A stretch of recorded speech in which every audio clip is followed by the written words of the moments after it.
Unit 8, Replacement Rules. In addition to the 8 basic rules of inference, we also have an additional 10 replacement rules. Now the replacement rules are a little bit different than the rules of inference. So there are two ways in which the replacement rules are different. Is one, the replacement rules can apply to whole lines, just like the rules of inference, or parts of lines. So in the 8 basic rules, we noted that in order to apply the rule, you must apply the rule to the entire line. You can't pick a portion of the line, for example, to simplify from. With the replacement rules, you can actually just use the replacement rule on a portion of the line. Replacement rules are giving you logically equivalent forms of various statements.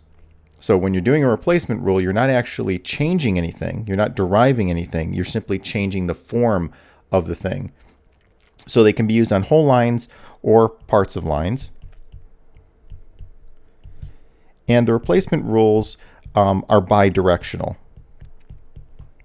And what I mean by that is that you can use them when you see a replacement rule. For example, the first replacement rule that we'll be discussing is the double negation. So when I have some statement P, I can replace that statement with not P. What that means also is that while I can use the rule starting from the left to the right, so I have some statement A, and therefore I can say something like not A. It's also the case that if I start with something like not B, I can also say B. Right? So I can use the rule either way. So replacement rules, because all I'm doing is substituting in something that's the same as something else. So if, for example, I have 4 plus 5, and I say, well, 4 is 2 plus 2, and I write those two expressions, you'll notice they're exactly the same, right? Because I know 2 plus 2 equals 4, plus 5 is 9. Both of these are exactly the same. So it doesn't matter that I just touched that first one, that first number, and replaced it with an equivalent value.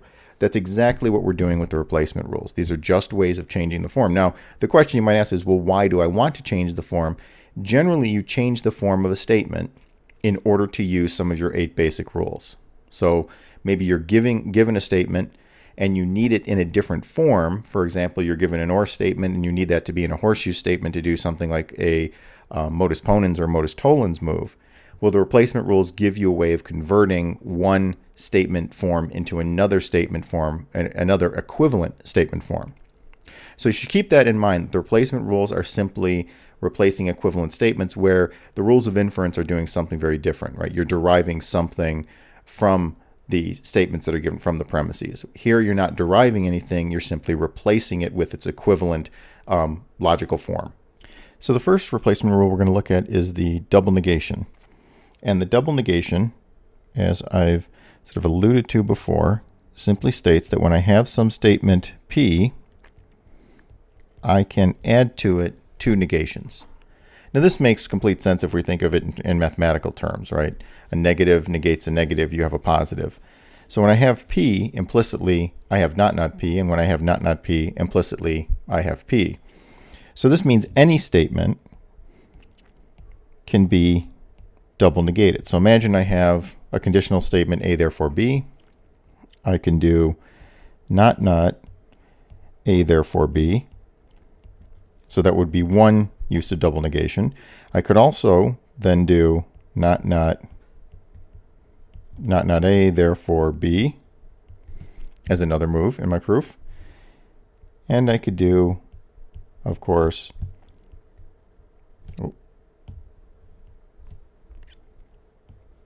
should we say that straight? Not A, therefore not B.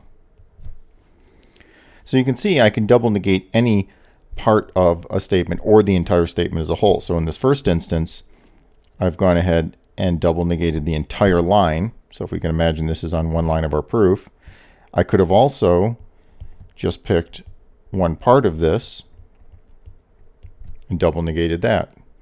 So I can do it to part of a line or the entire line. And it doesn't matter what the statement is. I can do it to a single letter in the line. I can do it to the entire line. I could do it to an embedded part of a proof. So if I have a statement something like A, therefore B and D, so imagine I have a situation like this, I could also say not B and D. So even do it to something within the parentheses, only a single letter. Now, for purposes of doing proofs, every time I do a double negation, I will need to do it on a separate line. So in other words, I can't go directly from here to here, for example. I would need to go through each of the steps and give a justification of double negation. But aside from that, you can double negate anything. So this is a very straightforward rule. And it's also the case that when I find something with a double negation attached, so if I have not A, then obviously I can just write down A. Duplication. So the next rule we'll look at is duplication. And duplication basically says if I have some statement P, then I also have P or P. And if I have some statement P, this also implies P and P. So I can replace anytime I see a P or P or P and P, which is oftentimes the way you're going to use it the most, I can replace that with the single letter P. Now this applies to any statement again. If I have something like not A, therefore B, then this is equivalent to not A, therefore B, or not A, therefore B. So notice you can think of each of these as P. So I have some statement P, not A, therefore B. Same thing as P, same thing as not A, therefore B, or not A, therefore B. And the same thing goes with the conjunction version, right? So I have not A, therefore B. That's the same thing as having not A, therefore B, and not A, therefore B. Oftentimes you will go, you will see in your proofs this first version where you'll have an or statement, right? So you might have something like C and D or C and D. And really what you want is just C and D by itself so you can do simplification. So something where you come up with this disjunction, that's not particularly helpful, but you do know that if you could get it down to a conjunction, then you're able to simplify out C and D. So duplication often helps when you need to move from the right to the left in this case. So when you're going from this side. Now normally the conjunction version doesn't show up quite as much, but the or statement oftentimes this proves helpful in certain proofs. So again, it doesn't really matter what you substitute in for P. Once you have it, just know that you can always do P or P. You can immediately replace it with P or P. And notice this is also what you can do with addition, right? So if you have something on the line, you can then say that thing or that same thing, right? You can add anything you want to a proof. But in this term, the replacement rule is just going from an or statement in which the or, now what's important is that it has to be the exact same thing, right? P or P and P and P. P has to be the same thing. It can't be any or statement or any conjunction. It needs to be one in which the thing is repeated. C or C allows me to get C. D and D allows me to get D. But the whatever it is can't just be, it can't have two different letters, obviously. It must be the same letter. So the next rule is commutation. Commutation states as follows: P or Q is equivalent to Q or P, and P and Q is equivalent to Q and P. So basically commutation says that you can always flip a conjunction or a disjunction. So regardless of what you have, if I have A or B, I know that's the same thing as B or A. And we know this also, again, referring back to those truth tables that we're no longer doing.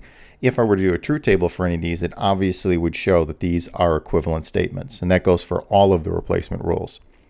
So knowing the truth tables for this can sort of prove that these are in fact replacement, that these are equivalent expressions.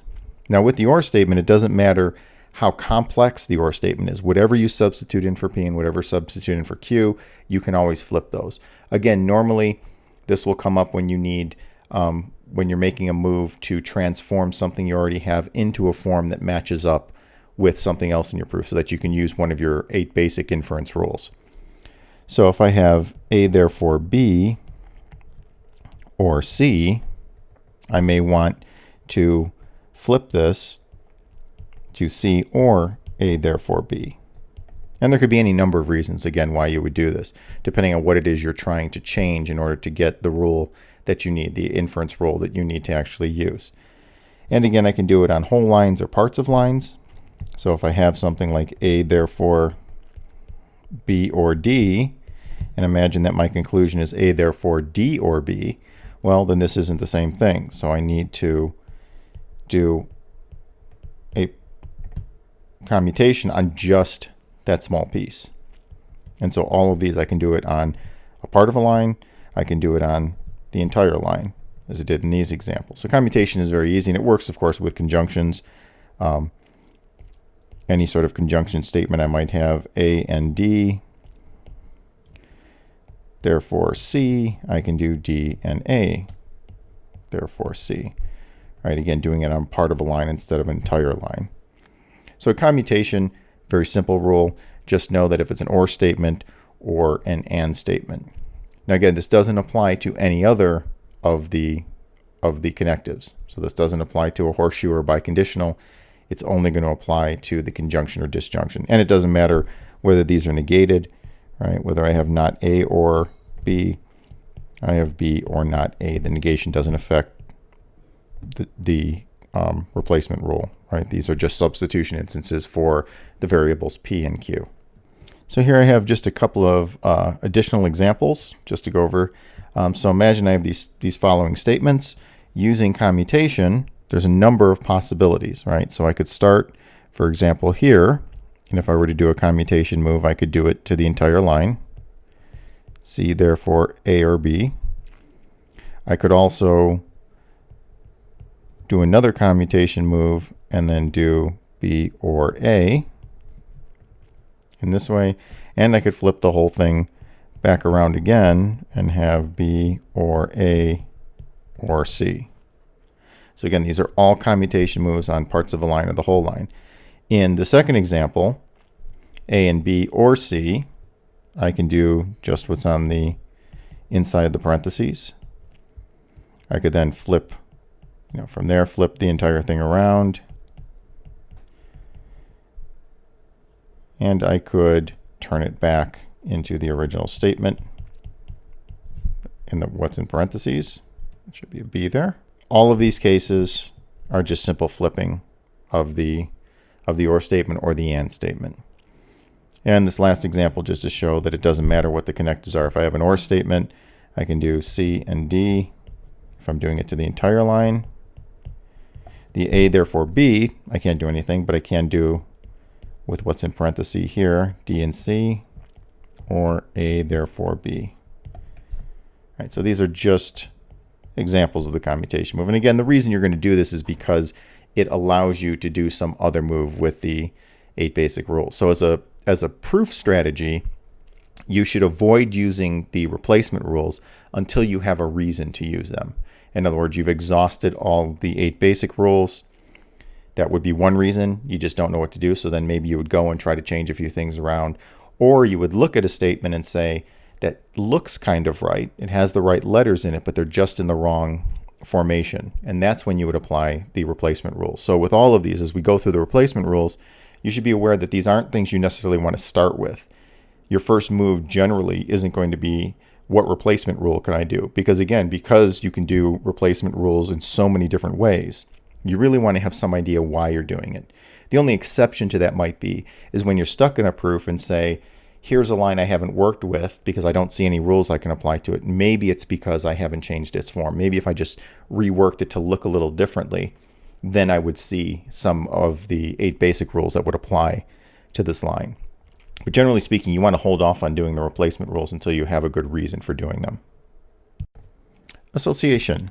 Association, again, is a rule that applies to conjunctions and disjunctions. Association says if I have P or Q or R, then I can rewrite this as P or the quantity Q or R. And the same holds for the conjunction, right? P and Q and R is the same thing as P and Q and R. I think for most, once you look at this, you'll see logically how these are equivalent, right? Simply moving the parentheses doesn't change the value of the or statement or the and statement. And again, you could verify this with your truth tables. Now, what you want to be careful is that this does not work in cases where there's a mixture of conjunctions and disjunctions. So association is really shifting the parentheses over to the right or to the left, depending on which way you're working the problem. So one way to think of it, notice here that I've just taken this parenthesis and moved it over, and I've taken this one and moved it over in both cases. If I'm working from right to left, I'm sort of sliding these two parentheses over, and that's where I get them over here. Right, so when I'm moving back, I'm shifting parentheses basically one letter over. And that's what all association is doing, is moving left to right. Now, if for some reason you need to do this shift, normally what you're also doing is probably a commutation within the parentheses. So when I see something like P or Q or R on this side, on the right, in this version, oftentimes what you'll see in a proof is my first move will be, oh, I've got P or R or Q, and then I want to group P or R or Q like this, because, for example, maybe I have not Q on a line in my proof and I want to do a disjunctive syllogism. In this form, I can't do a disjunctive syllogism. I can't do a disjunctive syllogism in this form, but in this form I can, right? So it's simply a matter of doing a commutation along with the association, which allows me to now derive P or R, which then hopefully leads me to whatever the conclusion is, right? Helps me along in doing my proof. So oftentimes that's why you're doing an association, because you want to rearrange the pieces in a way that allows you to use some other rule. And the same goes with the conjunction. Oftentimes you'll rearrange this because you want to simplify something out, for example. So maybe you have, if I were to have something like A and B and C, I might want to just pull A out. So what I want to do is A and B and C. I'm going to do my association move, and then I want to simplify A. So that would be one way of doing it. Now I could, of course, simplify C, then simplify A and B out, and then simplify A. That's another alternative. I could simplify C, then I can simplify A and B, and then I could simplify A. So there's other ways, of course, of going about it, but oftentimes this is just a different approach, right? This gives you a sort of one step. I'm just going to move those parentheses over and do a simplification.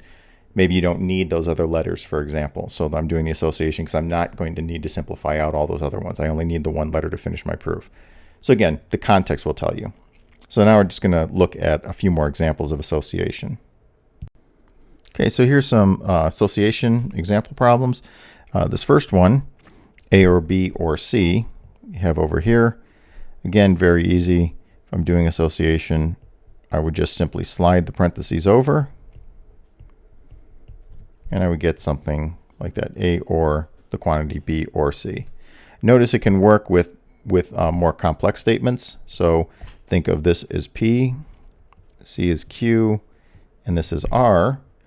In this case, if I'm doing the association, I can go A and B, or C or D. All right, so I've done the same thing. I've just simply shifted the parentheses one over, and I'm treating this whole thing as a replacement for P. C is Q and D is R. So it doesn't matter whether I have a complex statement filling in for P or Q, you treat it just the same way. And the same goes here, C or D and E and F in the conjunction sort of setup. I would have C or D and E and F. So again, I'm not mixing connectives. It's not ors and ands. This whole thing is expression is just a substitution instance of P. The E in this case is Q, and the F is R. All right, so those are examples of association. Contraposition. The next rule, contraposition, deals with the horseshoe statement. And what it says is if I have statement P therefore Q, that is the same thing as Q, not Q, therefore not P.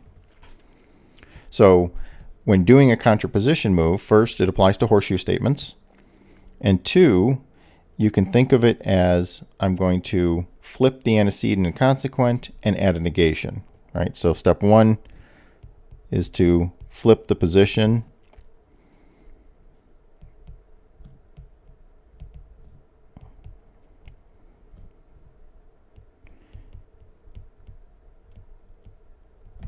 And then add a negation to each.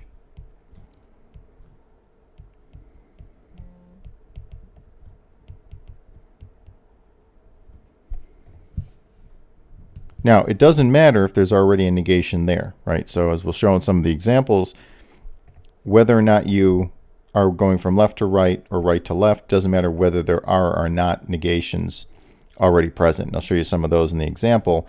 But basically, if we started out with something like not A, therefore B, then that would be the same thing as not B, therefore not A. Right? So again, you treat these as substitutions of P and Q.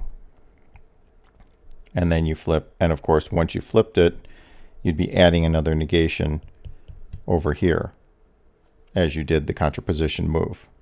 So that's all it is. A horseshoe statement, flip the antecedent and the consequent, add a negation to each of the pieces, whether or not a negation already exists there or not. If you're moving from right to left, you can think of it as same, do it in reverse. You flip the antecedent and the consequent, and you remove a negation from each piece. Right? And that's the important part. Make sure you're removing a negation from each as you go from right to left. And we'll sort of show this in some of our examples. Okay, so here's a few very simple examples of the contraposition. So in this first case, not A, therefore B, what does the rule tell me? It says flip the antecedent and the consequent and add a negation to each. So if I've got two statements, or if I've got a letter where one is already negated, then I simply add a second negation to this. Now, as you go along, sometimes you'll often notice in doing these double negations, in order to get rid of them, technically we'd have to do double negation in our proof. In the next example, A and B, therefore C, again, I want to flip the antecedent and the consequent, which I've done. So A and B now is the substitution instance for P and Q. So I flipped the antecedent and consequent, and then I add a negation to each of those. In this third example, there's two ways I could do this. I could do the contraposition move from left to right or right to left. So imagine in this case, I want to do it from right to left. So I've got a term that's already negated. I want to turn it into the non-negated version. So if I had not the quantity A or D, therefore not E, I could flip each and remove a negation. So notice when I'm working from right to left, I'm taking away a negation. Now, one thing that can be confusing, you can imagine you have another example. So let's say I gave you, or you came across a problem that had the following. Let's say we had the same thing, A or D, not the quantity A or D, therefore E. Now in this instance, let's say I wanted to use the contraposition move from right to left again.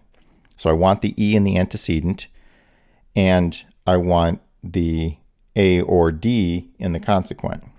Now in this case, you might say, well, wait a minute, there's no negation on the E. But really what you should be thinking is E is the same thing as not E. All right, so we know that what the rule is saying is if I have something on the right, I have to flip it,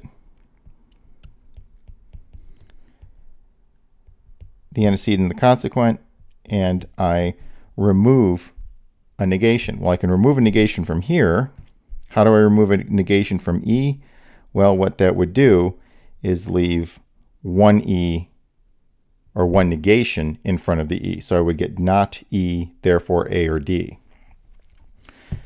So this may be confusing when you want to go from right to left and you don't see a negation. Now, one way to do this is to simply double negate the E, but that's actually not necessary when actually performing the rule. So imagine another example where I have just something simple. For example, I have A, therefore B, and I want to do the contraposition again. And again, here, there's no negation, and I want to go from the right to the left, right? I want not B.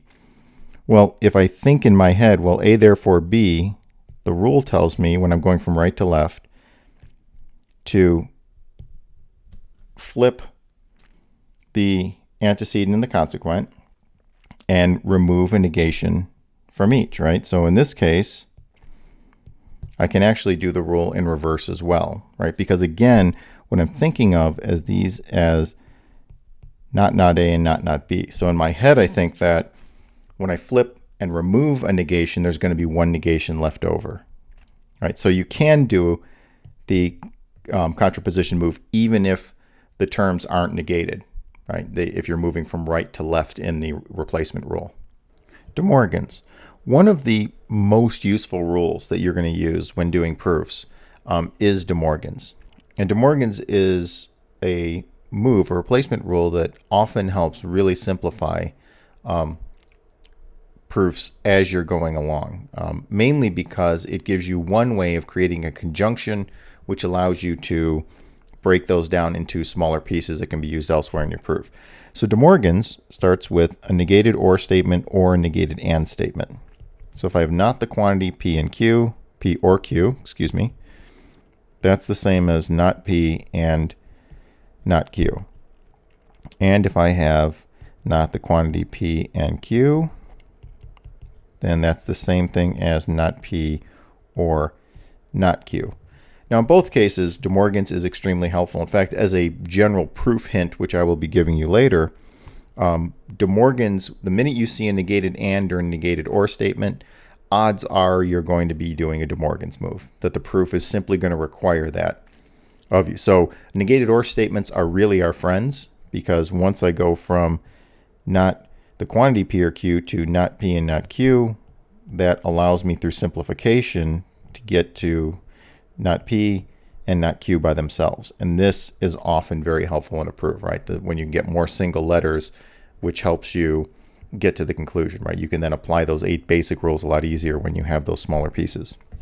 So De Morgan's is extremely helpful. Again, De Morgan's with all the replacement rules. Remember, you can go from left to right or right to left. So there will be occasion when, in fact, you want to do the reverse.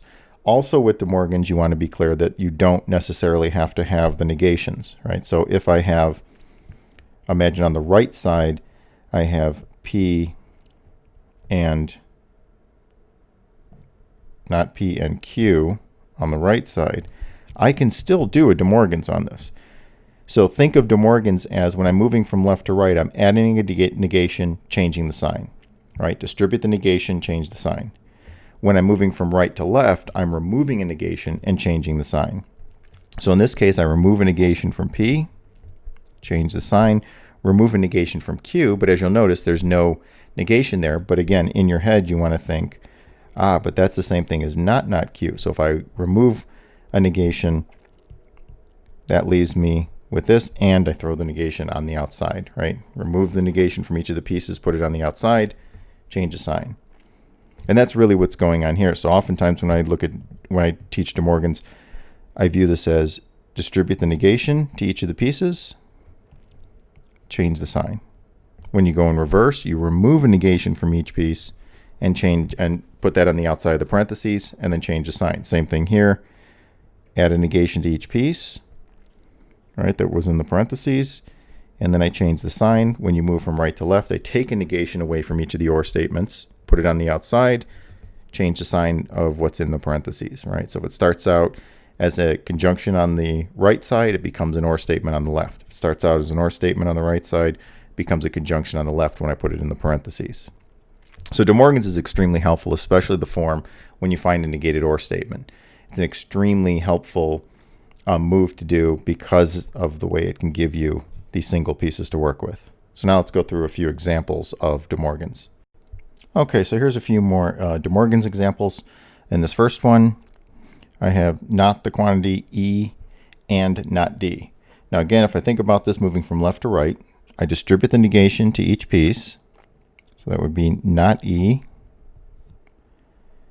and not D, and I change the sign. And so the result of a De Morgan's move is not E or not D.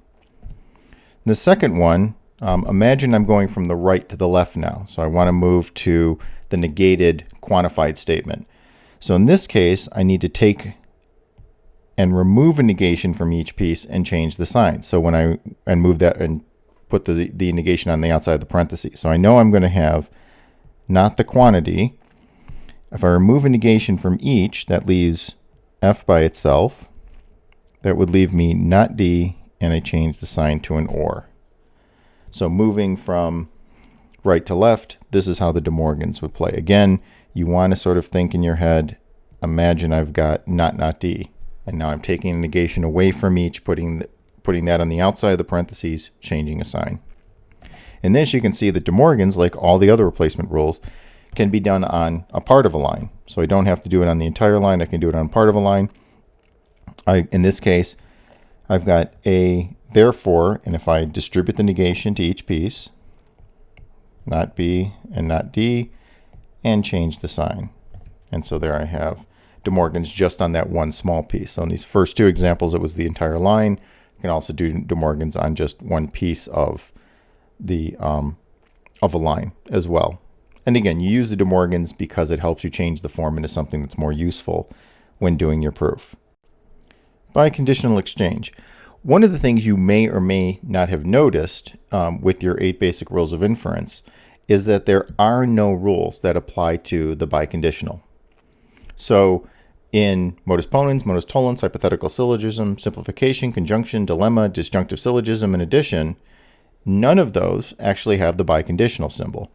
And that's sort of a feature of this particular system. Some systems do actually have rules that apply to the biconditional. They're sort of a combination of a modus ponens move along with a biconditional exchange move. But in the text that we're using for this course, the biconditional is essentially, when you get to the rules of inference, is sort of dropped from real use.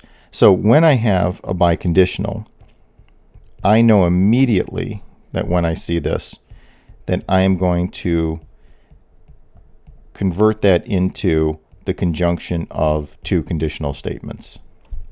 So since there's no rule that applies to the biconditional, you will always convert the biconditional into a conjunction of two conditional statements, unless the conclusion itself is a biconditional. In that case, oftentimes what will happen is you'll have to find those two conditional statements and then conjoin them and then use the biconditional exchange rule. And that's really the two times you're using it. One, you'll usually use this rule if you find a biconditional in your premises. Then that should immediately be a red flag that says, oh, I'm going to have to do something with that. Unless you see several of these, in other words, an obvious modus ponens move or something like that.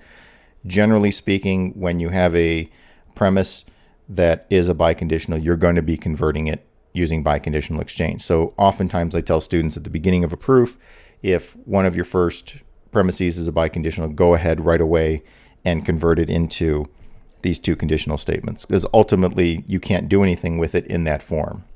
Again, especially if there's no obvious sort of inference rule, right? There's no modus ponens or modus tollens move that has a biconditional as part of it. So once you have a biconditional on the premises, the other time you will use this is when you have a biconditional as a conclusion. Oftentimes then, as I mentioned, you will start with finding the two horseshoe statements, putting them together, and then forming the biconditional. So oftentimes you'll have there'll be a biconditional in the conclusion. You'll look at your premises and go, wow, there's no biconditional anywhere. And in that case, you're going to have to convert two conditional statements into a biconditional as the last line of your proof, or somewhere near the last line of your proof. So that's really where you see it. And you'll just notice that it's something oftentimes we just forget as we're working through the rules of inference in the previous unit. The biconditional just never comes up, and that's because we haven't gotten the biconditional exchange yet. So here are a few biconditional problems. Again, if I saw these in the premises of a proof that I was doing, I would probably go ahead right away and simply convert these. So in this first example, the biconditional only appears in part of a line.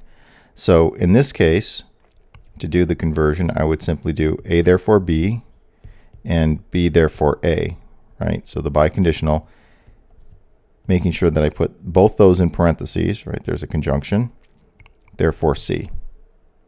And then I would have to work with that sort of mess of a premise, right? So in this case, you can imagine this becomes a modus tollens move, right? I have not C on another line, and that negates the entire conjunction statement with the, the converted biconditional. So you can have a number of these things happen. But again, there's no use in keeping this as a biconditional if I don't see a biconditional anywhere else in my proof, right? You're going to have to convert it. D, if and only if C or F. Again, I'll just move this down a little bit. D, therefore, C or F, and C or F, therefore D. And you want to make sure that you keep these separate, right? So you know which is P and which is Q. And of course, these work just in reverse. If I have these two statements in a conjunction, then I'm allowed to write down the biconditional statement. And then here, just another example, the negation doesn't affect this at all, right? In this case, when I do a biconditional exchange, I get not E, therefore F, and F, therefore not E. So nothing changes in terms of the negation when I switch the antecedent and the consequent, right? It stays exactly the same symbol. There's no change in negation. So that's biconditional exchange. Again, it's sort of a red flag. The minute you see one, there's a good chance. I would probably say there's a 99% chance you're going to have to change that biconditional at some point into a conjunction of two conditional statements. Conditional exchange. Conditional exchange allows me to convert a horseshoe statement into an or statement, or an or statement into a horseshoe statement. So conditional exchange begins with P therefore Q, and this is equivalent to not P or Q. Right, so in this case, the Q remains the same. So if we look at this rule, as we apply the replacement rule, nothing happens to Q. Whether Q is negated or non-negated, Q remains the same. What switches is the antecedent, right? There's a negation added to the antecedent. So moving from this left side to the right side, I negate the first term and I change the sign. So if I have not A, therefore not B, I can do conditional exchange on this. It becomes not A or not B, because again, the Q in this instance, the substitution Q, remains the same. I do have to add a negation. Again, moving from right to left, if I have a statement like A or not B on the left, I'm assuming that little negation when I'm thinking about the replacement rule. All right, so I'm removing a negation. In that case, get not A, change the sign, and whatever's in the consequent, again, just remains the same. So that's conditional exchange. Again, conditional exchange is often used in conjunction with other moves. So you can go from a negated horseshoe statement to an or statement, you're then using a De Morgan. So one very popular way, and I will talk about this with some proof tips, when I have a negated horseshoe statement, I can do negation. I can do conditional exchange on a negated horseshoe statement, right? So I can just do what's in parentheses. I negate the first term, change the sign. But you'll notice that once I've done my conditional exchange move, that from here, there's an obvious De Morgan's move. And the obvious De Morgan's move is not P and not Q, which then gets me not P and not Q through simplification, right? So once I've got the conjunction through De Morgan, so this is a De Morgan's move, this is the conditional exchange move, and then here I get simplification. And notice this then becomes very helpful. Right now I've got the two individual letters that helps me in solving the proof. So this move, conditional exchange, De Morgan simplification, conditional exchange, De Morgan's simplification, is sort of a good rule of thumb to remember when I see a negated horseshoe statement, right? So when it's not P therefore Q, you should immediately think, conditional exchange, De Morgan simplification. That's going to give me two single letters to work with when I see that sort of arrangement. So conditional exchange becomes extremely valuable when you sort of pair it up with some of the other replacement rules that we have. So here's just a few more examples of the conditional exchange move. In this first one, not B, therefore D. Again, I negate the first term. Even though it's already negated, I'm still going to add another negation, leave the consequent alone.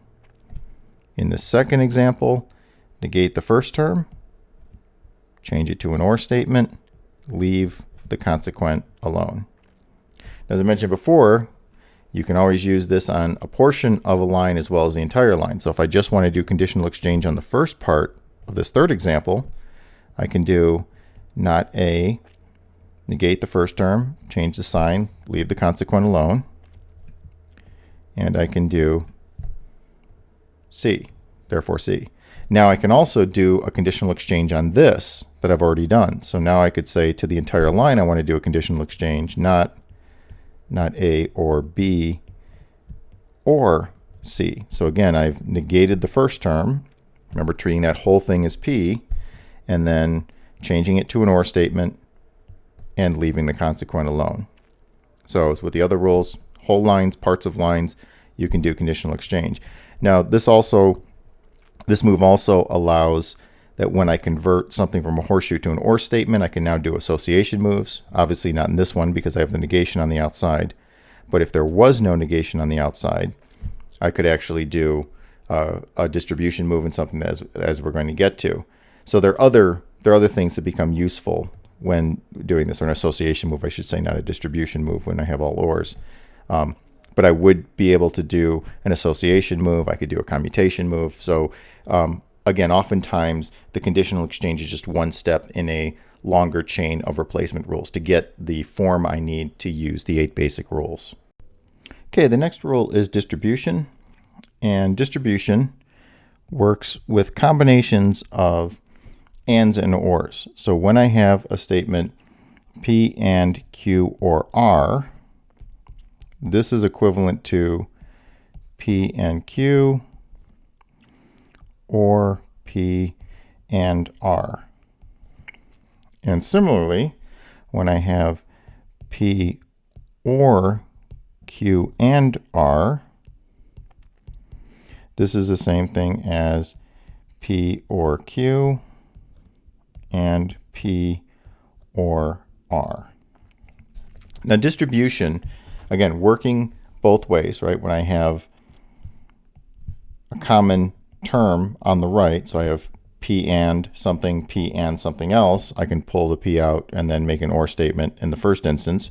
In the second, I can create an or statement, right? When I have P or and P or something else, I can make P or a conjunction. So there's two ways sort of to think about this if you're attempting to sort of memorize the rule. The way I like to think about it is that I'm actually distributing the P and. So P and is being distributed, and what connects the thing in the parentheses becomes the main connective of my replacement rule. Right? So what is it that's being distributed? Why do we call this distribution? Because the first term, the P and or the P or, is being distributed to whatever's in the parentheses. So the same here, you can see I'm distributing, in this instance, the P or is being distributed to the Q, the P or is being distributed to the R, and what was in parentheses becomes the main connective, whatever that connective is. So that might be helpful to you when deciding or when attempting to memorize this particular rule. Again, oftentimes this is going to work both ways. Sometimes you end up, for example, in this first instance, so if I label these two, the first instance is awfully helpful because you get it into a conjunction that you can simplify, right? So you notice that when I'm on the right side of the distribution, in this case, when I have an OR statement with that common P term, by putting it into a conjunction, I can now simplify out that common term, and that often becomes helpful for doing a proof. Similarly, when I have the OR statement, when it's P OR, oftentimes it will be the right side that's more valuable, right? So P OR the quantity Q and R might be awkward. There might be nothing I can do with that, but it would be helpful if I could just get two OR statements to do something like a disjunctive syllogism on them. So distribution, again, think of it as distributing the P and or the P or to whatever's in parentheses, and whatever the connective in the parentheses is becomes the main connective of the replacement rule that you've done. If you sort of think of it that way, it becomes easier to do the distribution moves. And of course, these can be complicated because P can be more than just a single letter. It might be a complex statement, right? It might be something like a horseshoe statement that you want to distribute to the thing that's in parentheses.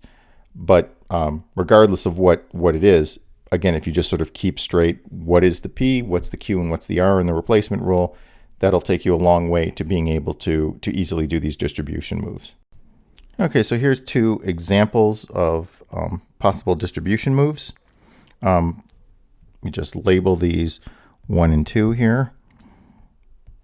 And so the first example is one where we're going to distribute from the left to the right in the rule, right? So we have this thing, think of this as P, and we have Q and R. So if A or D is treated as P, then what do? We distribute A or D and to whatever's in the parentheses. So let's say A or D and C, or A or D and D. And here again, I want to keep everything straight, what the two pieces are.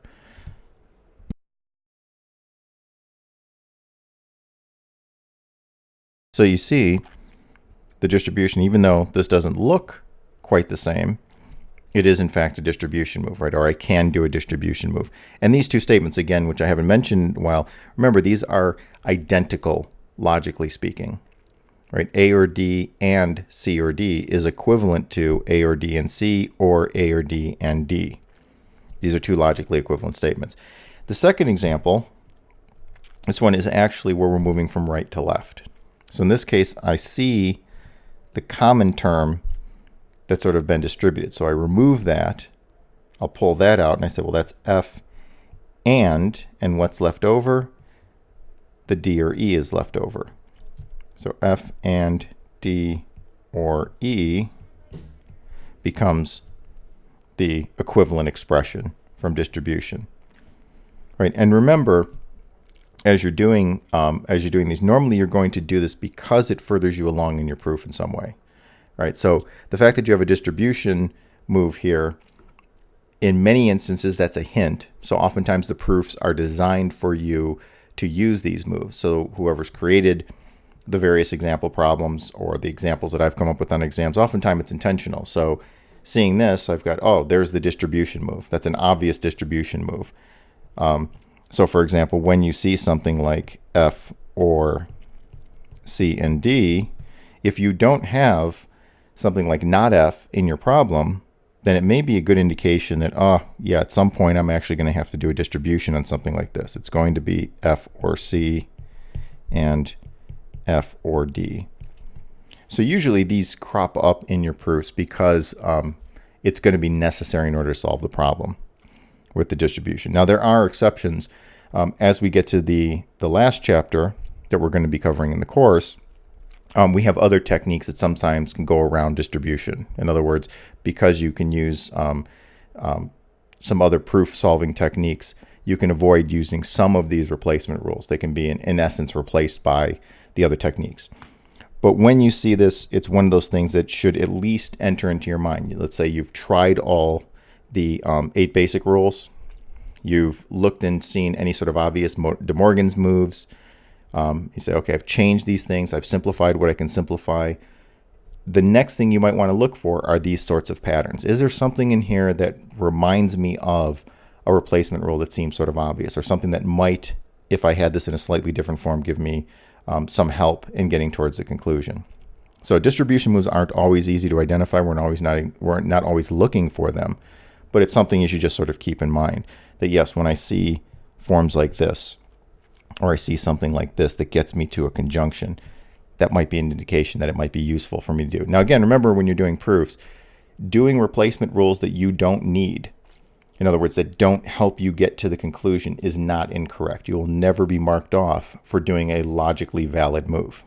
All right, so there's nothing wrong with doing 100 replacement rules in a proof. It might be impractical. It might use up way more time than you want, but it's not wrong. So as long as you do the rule correctly, it's not going to be wrong. It's just going to be unnecessary. So oftentimes you might want to try something like this, not because you know it's going to lead you to the conclusion, but if you're sort of stuck, it's often helpful to say, well, that looks like a distribution move. Maybe I should do it just to see if that opens up some other possibilities for me to get to the conclusion. So it's not always necessary to be able to see why you're doing it at the time you're doing it. Sometimes when you're stuck, that's when you start to look for sort of moves that are obvious, things that look very much like the replacement rules. And oftentimes that will help you solve a problem. So the last rule that we're going to cover is exportation. And exportation says that when I have a conjunction in my antecedent, so P and Q, therefore R, that this is equivalent to P, therefore Q, therefore R. So one way to think of this sort of mechanically is to think of it as shifting the parentheses and changing the sign. So it's almost like an association, a strange sort of association move, right? So what am I doing?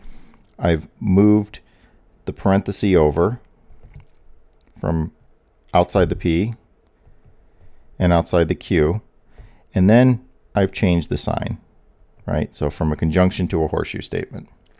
So shift the parentheses, change the sign. When I go from right to left, I'm doing the exact opposite, right? So the right to left in the rule, when I have P and Q, therefore R, let me just rewrite the rule here.